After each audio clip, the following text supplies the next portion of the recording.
রাত তখন 1:30।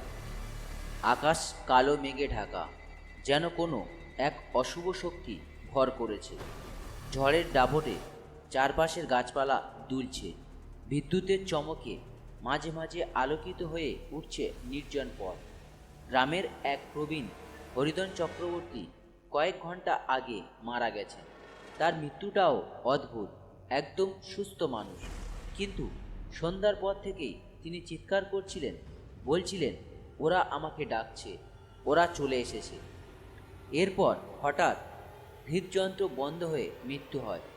তিনজন লোক, রঘু, মিলন আর গণেশ, তার মৃতদেহ নিয়ে শ্মশানের দিকে রওনা দিল। গ্রাম থেকে একটু দূরে জঙ্গলের ভিতরে একটা পুরানো শ্মশান। সবাই বলে এই শ্মশানে ঝড় বৃষ্টির রাতে কিছু একটা ঘটে, কিন্তু কি ঘটে তা কেউ জানে না। তিনজনেই একটা বাঁশের খাটিয়ায় হরিধনবাবুর নিথর দেহ নিয়ে এগিয়ে চলেছে।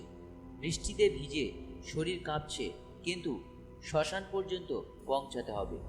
রঘু ফিসফিস করে বলল, এই রাতে আমাদের আশা ঠিক হচ্ছে তো? গণেশ রাগী গলায় বলল, মরে গেলে দাহ করতে হবে না, ভয় পেলে চলবে নাকি? কিন্তু মিলনের মনে একটা প্রশ্ন ঘুরছিল, হরিধনবাবু মরার আগে কার কথা বলছিলেন, ওরা কারা? বৃষ্টি আরও বাড়ল, বাতাসের সাথে কেমন একটা অদ্ভুত গন্ধ ভেসে এলো, কিছু একটা পোড়া গন্ধ, যেন মানুষ পোড়ার গন্ধ।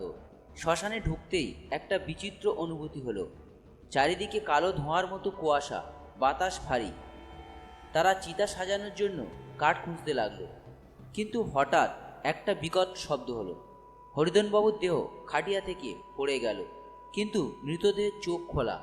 মিলন চিৎকার করে উঠল, ওনার চোখ খোলা, উনি আমাদের দেখছেন। রঘু আতঙ্কে পিছনে সরে গেল। গণেশ দ্রুত মৃতদেহের কাছে গিয়ে দেখল, সত্যিই হরিধনবাবুর চোখ পুরো খোলা আছে, আর ঠোঁটের কোণে এক মৃদু হাসি। ঠিক তখনই পিছন থেকে একটা ফিসফিস শব্দ এলো, তোমরা চলে যাও, এখনো সময় আছে। কিন্তু আশেপাশে তো কেউ নেই। তিনজন থমকে দাঁড়িয়ে গেল। রঘু, মিলন আর গণেশ থমকে দাঁড়িয়ে আছে। হরিধনবাবুর মৃতদেহের চোখ খোলা, ঠোঁটের কোণে অদ্ভুত এক হাসি। চারিদিকে কালো অন্ধকার, বৃষ্টি ঝরছে থেমে থেমে, বিদ্যুৎ চমকালো। মুহূর্তের জন্য চারিদিক আলোকিত হয়ে উঠল।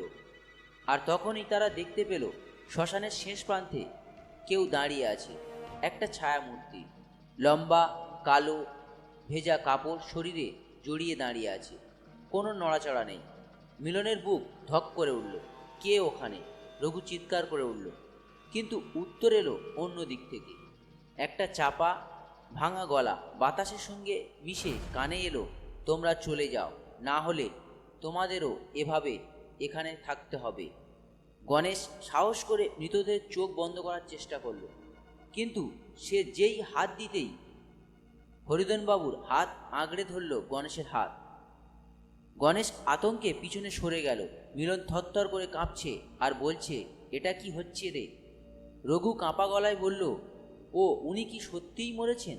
কিন্তু তখনই তারা দেখতে পেল মৃতদেহটি ঠোঁট নাড়িয়ে আস্তে আস্তে ফিসফিস করে কিছু বলছে, কিন্তু সেটা কোনো মানুষের ভাষা নয়। শ্মশান থেকে বের হওয়া যাবে না। বৃষ্টি হালকা হয়ে এসেছে, কিন্তু বাতাসের শব্দ যেন শ্মশানের চারপাশে একটা অদৃশ্য আওয়াজ তৈরি করেছে। গণেশ আতঙ্কিত গলায় বলল, চলো আমরা দৌড়ে পালাই। তারা তিনজনেই দৌড় দিল শ্মশানের গেটের দিকে, কিন্তু যে রাস্তা দিয়ে এসেছিল সেটা নেই। চারিদিক কুয়াশায় ঢেকে গেছে, অন্ধকার আরও গাঢ় হয়ে এসেছে। পিছন থেকে আবার সেই ফিসফিসানি, তোমরা পালাতে পারবে না। মিলন চোখ বন্ধ করে চিৎকার করে উঠল, আমরা এখানে আসিনি, আমাদের কিছু করো না। তখনই বিদ্যুতের ঝলকে তারা দেখতে পেল শ্মশানের এক কোণায় 4-5টা ছায়া দাঁড়িয়ে আছে। তারা কি মানুষ নাকি অন্য কিছু? রঘু, মিলন আর গণেশ দিশাহারা হয়ে চারদিকে তাকাচ্ছে। শ্মশানের গেট উধাও।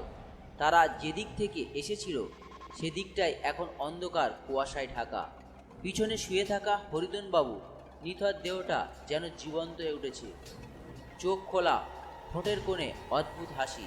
কিন্তু সবচেয়ে ভয়ঙ্কর ব্যাপার হলো, বিদ্যুতের চমকে তারা পরিষ্কার দেখতে পেল শ্মশানের এক কোণায় কয়েকটা ছায়া দাঁড়িয়ে আছে, দীর্ঘ কালো বিবর্ণ কাপড়ে মোড়া।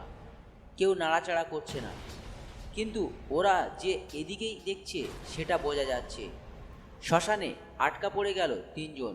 গণেশ দ্রুত একটা আগুনের মশাল জ্বালালো।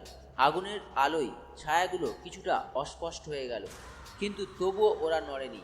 মিলন কাঁপা কাঁপা গলায় বলল, আমরা এখানে এসেই ভুল করেছি, এই জায়গাটা অভিশপ্ত। রঘু ফিসফিস করে বলল, কিন্তু আমরা মরদেহ রেখে যেতে পারি না, আমাদের কিছু করতে হবে। ঠিক তখনই পিছনে একটা ধপ করে শব্দ হলো। তারা তিনজন একসাথে ঘুরে তাকালো। হরিধনবাবুর দেহ খাটিয়া থেকে নিচে পড়ে গেল, কিন্তু এবার সে অন্যভাবে শুয়ে আছে। হাত দুটো উপরে তুলে রাখা, মুখ পুরো খোলা, যেন কিছু বলতে চাইছে। গণেশ চিৎকার করে উঠল, এটা অসম্ভব, কেউ মরার পর নড়াচড়া করতে পারে না। কিন্তু তখনই মৃতদেহের চোখ দুটি একসাথে তিনজনের দিকে তাকালো।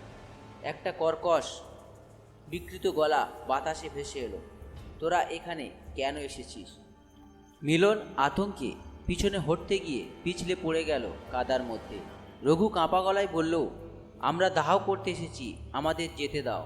কিন্তু ছায়াগুলো এবার আস্তে আস্তে এগিয়ে আসতে শুরু করলো। ওরা হাঁটছে না, মাটি থেকে একটু উপরে ভাসছে। গণেশ আর দেরি না করে দ্রুত আগুনের মশাল ছুঁড়ে দিল শ্মশানের এক কোণায়। আগুনের আলোয় চারদিক কিছুটা স্পষ্ট হয়ে উঠল। শ্মশানের দেয়ালে তখন উজ্জ্বল হয়ে উঠল কিছু লেখা, যে রাতে মরবে সেই রাতেই রয়ে যাবে। মিলন কাঁপা গলায় বলল, মানে যার মৃত্যু হবে সে এখানেই থেকে যাবে? তাহলে হরিধনবাবু? ঠিক তখনই মৃতদেহটা ধীরে ধীরে উঠে বসল। তিনজন একসাথে আতঙ্কে চিৎকার করে উঠল। বাতাসের ঝাপটায় শ্মশানের চারপাশে শিশিরের মতো ঠান্ডা অনুভূতি ছড়িয়ে পড়েছে। রঘু, মিলন আর গণেশ দিশাহারা হয়ে পিছিয়ে যাচ্ছে, কিন্তু তাদের চোখের সামনে যা ঘটছে তা বিশ্বাস করা অসম্ভব। হরিধনবাবুর মৃতদেহ ধীরে ধীরে উঠে বসেছে। তার চোখ দুটো যেন আগুনের মতো লাল হয়ে উঠেছে, চেহারাটা বদলে গেছে, যেন এটা আর মানুষ নেই। বিদ্যুৎ চমকালো, আর তখনই মিলন দেখতে পেল হরিধনবাবুর মুখ বিকৃত হয়ে গেছে। মুখ হাঁ হয়ে আছে, কিন্তু ভিতরটা ফাঁকা, যেন শরীরের ভিতরে কিছু নেই। তোরা চলে যা, একটা গভীর গলায় কথা ভেসে এলো, কিন্তু সেটা হরিধনবাবুর গলা না। গণেশ কাঁপা কাঁপা গলায় বলল, এটা আর মানুষ নেই, এটা কিছু একটা হয়ে গেছে। ঠিক তখনই পিছনে থাকা কালো ছায়াগুলো এবার দ্রুত সামনে এগিয়ে এলো। তাদের মুখ নেই, চোখ নেই, শুধু অন্ধকার একটা অবয়। তারা ধীরে ধীরে একটা বৃত্ত বানিয়ে ফেলল চারপাশে। তিনজন মাঝখানে আটকে পড়ে গেছে। মিলন চিৎকার করে উঠল, এরা আমাদের যেতে দেবে না। তখনই ছায়াদের মধ্যে একজন ফিসফিস করে বলল, একবার কেউ এখানে মরলে তাকে এখানেই থেকে যেতে হয়, আর যদি কেউ মৃতদেহ দাহ করতে আসে তবে আরও একজনকে রেখে যেতে হয়। রঘু আতঙ্কে চিৎকার করে উঠল, মানে আমাদের মধ্যে একজনকে মেরে ফেলবে? ছায়াগুলো ধীরে ধীরে হাত বাড়িয়ে দিল তাদের দিকে। একটা বিকট গর্জন তুলে হরিধনবাবুর দেহ লাফিয়ে উঠল আর বলল, তোরা মরবি। হরিধনবাবুর মৃতদেহ লাফিয়ে মিলনের দিকে ঝাঁপিয়ে পড়ল। মিলন আতঙ্কে পড়ে গেল, কিন্তু শেষ মুহূর্তে রঘু আর গণেশ মিলে তাকে টেনে সরিয়ে নিল। গণেশ এক ঝটকায় আগুনের মশাল তুলে ছুঁড়ে মারল মৃতদেহের দিকে। আগুন লাগতেই একটা বিকট আর্তনাদ হলো, না, আমাকে যেতে দাও, আমি বাঁচতে চাই। মিলনের গা শিউরে উঠল। এইটা কি সত্যিই হরিধনবাবুর আত্মা, নাকি অন্য কিছু? আগুনের আলোয় চারপাশের ছায়াগুলো সরে যেতে লাগলো। রঘু চিৎকার করে বলল, এটাই সুযোগ, দৌড়াও। তারা তিনজন ছুটে বেরিয়ে গেল শ্মশানের দিক থেকে। বাতাসে তখনও সেই বিকৃত গলা, তোমরা ফিরে আসবে, একদিন তোমরাও এখানেই থাকবে। তারা তিনজন রাস্তার দিকে পৌঁছানোর পর আর পিছন ফিরে তাকায়নি। সেই রাতের পর থেকে শ্মশানে আর কেউ মরদেহ দান করতে যায় না। ঝড় বৃষ্টির রাতে শোনা যায় কারো আর্তনাদ। কেউ বলে তারা এখনও হরিধনবাবুকে খুঁজে পায় শ্মশানের গেটের সামনে। গল্পটা আপনাদের কেমন লাগলো তা অবশ্যই কমেন্ট করে জানাবেন। সেই সঙ্গে চ্যানেলে নতুন হলে এই রকম নিত্য নতুন গল্প পেতে চ্যানেলটি অবশ্যই সাবস্ক্রাইব করবেন আর পাশে থাকবেন।